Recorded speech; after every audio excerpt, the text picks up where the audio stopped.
আসসালামু আলাইকুম এভরিওয়ান, আশা করছি সবাই অনেক ভালো আছেন। আজকে আমি আপনাদের সাথে খুবই মজাদার এবং সহজ উপায়ে তৈরি একটি নুডলসের কাটলেট রেসিপি শেয়ার করছি। বাচ্চাদের জন্য সবসময় একইভাবে নুডলস তৈরি না করে আজকের এই কাটলেট রেসিপিটি তৈরি করে দেখতে পারেন। আশা করছি বাসার সকলেই খুবই পছন্দ করবে। আর বিকেলে চায়ের আড্ডায় হতে পারে এটি খুবই সুস্বাদু একটি নাস্তা। এই রেসিপিটি তৈরি করার জন্য প্রথমে একটি মিক্সিং বলে আমি 3টি মিডিয়াম সাইজের আলু সেদ্ধ করে খোসা ছাড়িয়ে নিয়েছি। এবার একটি গ্রেটার দিয়ে আলুগুলোকে গ্রেট করে নিচ্ছি। আপনারা চাইলে কাঁটা চামচ দিয়ে কিংবা হাত দিয়েও আলুগুলোকে ম্যাশ করে নিতে পারবেন। সেক্ষেত্রে খেয়াল রাখতে হবে যেন আলুতে কোনো প্রকার আলুর দলা বা লাম্পস না থাকে। দেখতে পাচ্ছেন আমার আলুগুলো খুব ভালোভাবে ম্যাশ করা হয়ে গিয়েছে। এখন এখানে আমি দিয়ে দিচ্ছি সেদ্ধ করা 1 প্যাকেট নুডলসটাকে আমি 80% মতো সেদ্ধ করে নিয়েছি। তারপর এর মধ্যে দিয়ে দিচ্ছি প্রায় 1/4 কাপ পরিমাণ পেঁয়াজ কুচি। এখানে আমি দিয়ে দিচ্ছি প্রায় 1/4 কাপ পরিমাণ সেদ্ধ করা মটরশুঁটি। দিয়ে দিচ্ছি 1 টেবিল চামচ পরিমাণ ধনিয়া পাতা কুচি, 3 থেকে 4টি কাঁচামরিচ কুচি, স্বাদ মতো লবণ, 1/4 চা চামচ পরিমাণ হলুদের গুঁড়া, 1/2 চা চামচ পরিমাণ লাল মরিচের গুঁড়া, দিয়ে দিচ্ছি 1/2 চা চামচ পরিমাণ জিরার গুঁড়া, 1/2 চা চামচ পরিমাণ ধনিয়ার গুঁড়া, আর নুডলসের প্যাকেটে যে মশলাটা ছিল সেটা এখানে দিয়ে দিচ্ছি আমি। এবার সবগুলো উপকরণ একসাথে খুব ভালো করে মিশিয়ে নিচ্ছি।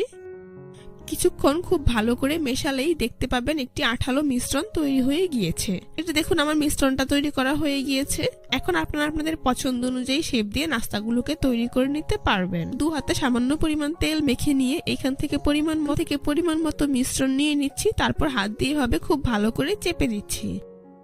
এবার 2 হাত দিয়ে ঘুরিয়ে গোল বলের মতো করে হালকা করে চ্যাপটা করে দিচ্ছি। এই যে দেখুন অনেকটা কাটলেটের শেপ দিয়ে আমি নাস্তাগুলোকে তৈরি করে নিয়েছি।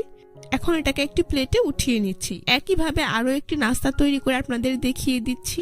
আপনারা চাইলে আপনাদের পছন্দ অনুযায়ী গোল বলের মতো কিংবা লম্বা ফিঙ্গারের শেপ দিয়েও নাস্তাগুলোকে তৈরি করে নিতে পারবেন।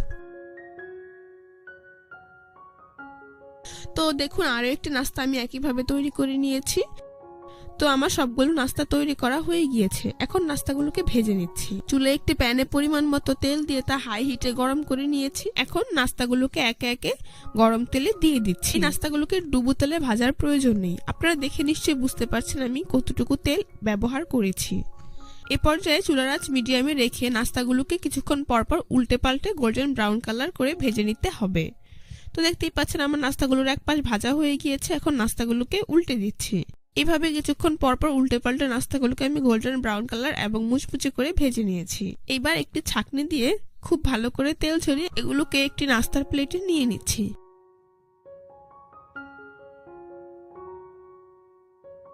একইভাবে আমি বাকি নাস্তাগুলোকেও ভেজে নেব। এবার পরিবেশন করে আপনাদের দেখিয়ে দিচ্ছি। দেখুন নাস্তাগুলো দেখতে কিন্তু মাশাআল্লাহ খুবই সুন্দর এবং লোভনীয় হয়েছে। খেতেও হয়েছে অসাধারণ। চ্যানেলটি সাবস্ক্রাইব করে পাশে থাকা বেল বাটনটি অন করে দিবেন। আজ এই পর্যন্তই। সবাই অনেক বেশি ভালো থাকবেন। আল্লাহ হাফেজ।